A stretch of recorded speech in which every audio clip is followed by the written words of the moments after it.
Well, some homeowners across the western UP need to make repairs and improvements to their homes, but they are finding themselves unable to afford them. Regional agencies have been participating in a state program that aims to improve these households affected by poverty. TV6's Colin Jackson attended the presentation to tell us more about the program and the new support for it.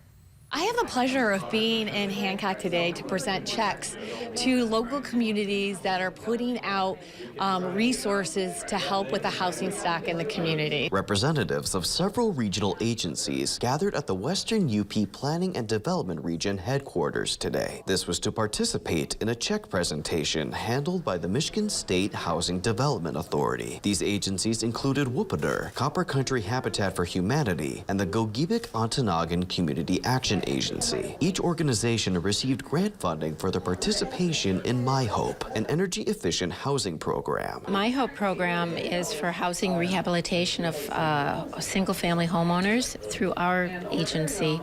It's 300% of the federal poverty guidelines.